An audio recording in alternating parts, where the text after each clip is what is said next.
Hello. So today I want to talk about a really fun card game called That Old Wallpaper. So this is a game for 2 to 5 players, but I don't feel like it plays very good at 2. I definitely think you want to have 3 to 5 players in order to make it more fun. So the way that this game works is every player will be given a set of cards according to their color that will be labeled 1 through 10. Simple, straightforward.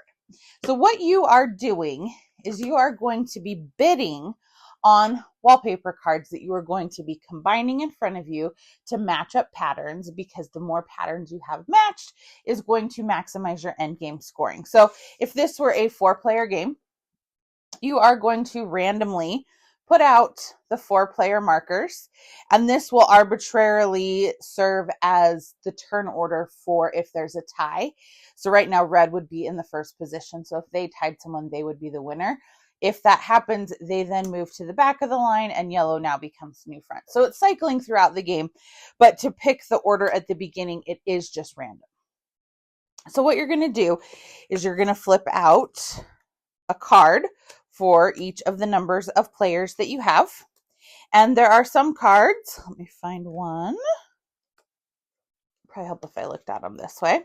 If they have a red dot in the center.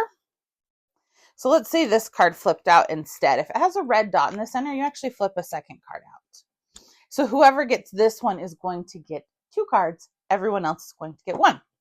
So all the players have their cards 1 through 10. Shuffle them up and draw 5. You then look at your 5 and you're going to decide what you bid. So down here will be the lowest number that's bid. This will be the highest, and then this will be based on number order. So if I'm thinking I kind of like this because it has gold on it, gold is wild. I don't want to go high and get this. So maybe I'll put out my 6 and see what happens. And then everyone reveals their cards. You do it in number order and you take the corresponding cards. If there's a tie, like I said, so let's say 2 people put out their 10 on this, red would be the winner. And then whoever else was in the tie, they don't get any of these cards. They get one of these fancy edge cards that has gold on it that they get to use at the end of the game, and gold is wild. So then let's say red got that, and this went there, and then let's say it went something like that.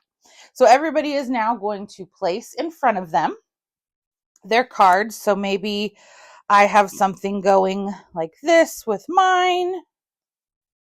Patterns don't have to match. You're not penalized for that, but you don't score points if they don't. So for example, if I don't get a blue and a red here, if I only match up one side, that's okay. So then for the next round, new cards are going to come out. An additional card will go here because that wasn't picked, and we do the same thing. Once you can no longer draw up to have 5 cards in your hand, that's the end of the round. You put your cards all back, shuffle them up, go again. Actually, yeah. And then you do round 2, and then you do round 3. At the end of round 3 is when you do scoring. So as you can see, there's a little blue pattern and a big blue pattern, a little red pattern and a big red pattern. You are going to total up your little blues and your big blues. Whichever you have fewer of complete, you're going to score. So you only score the lower of the 2. So you have to really diversify. You can't go all in on one thing because that won't end up scoring for you. You can try and go in really heavily on one color if you're doing it evenly. But between the 4 colors, you kind of want, you can't go all in on the big pattern and not the little because you won't get the points. So I really like this game because it's a simple bidding game. But when you have multiple players, you don't know exactly what the highest and the lowest and the middle are going to end up being. So it's a little bit of a guess. And you don't know what other numbers people have in their hand because they only have 5 of the 10 available numbers. So I think this game is really fun.